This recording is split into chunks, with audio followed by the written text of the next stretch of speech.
Hi, I'm Jennifer Garapi, the pet therapist, and I'm here to help you have the best dog on the block. So dogs have these really sophisticated devices that help them feel their way through the world. They're called vibrissae, or whiskers. Because they're long and rather stiff, they act as a lever, amplifying really small, light touches. All carnivores have them. Neuropsychology tells us that the amount of the sensory cortex in the brain that is devoted to processing information from a particular area in the body tells us just how important that area of the body is. And with dogs, 40% of the sensory cortex is dedicated to the dog's face. And of that 40%, a disproportionately large amount is actually dedicated to the upper jaw and the vibrissae.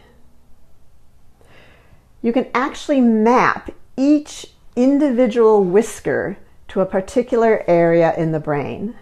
That's pretty dang cool.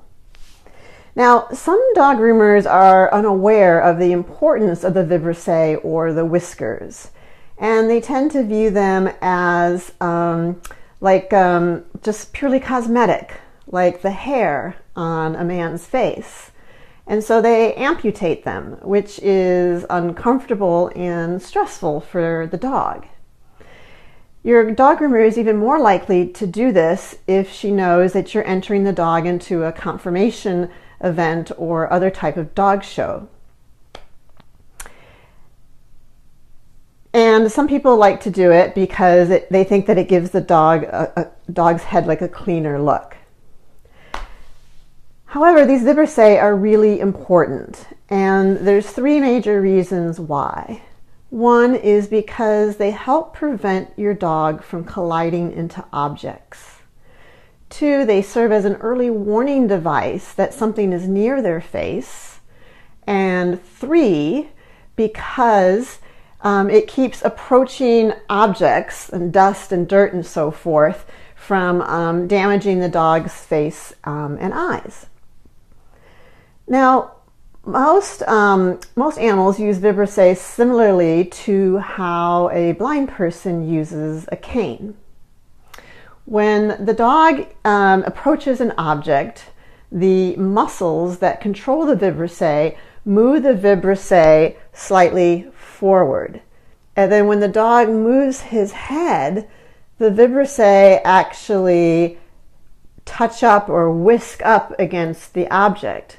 This is really important for dogs because they don't see very well close up. And so when they're leaning over to get something, these vibrissae come to the rescue. They actually help your dog to locate, identify, and pick up objects with his mouth, such as his food. Now, when you cut off a dog's vibrissae, it's also very likely that your dog is then going to have trouble seeing in dim light. And that's because the vibrissae also have another feature. They do not actually have to touch an object in order to know that it's there. Because when a dog is approaching a couch, for example, the movement of the dog creates an air current, and that air current flows towards the couch and then bounces back and ever so slightly moves the vibrissae or the whiskers.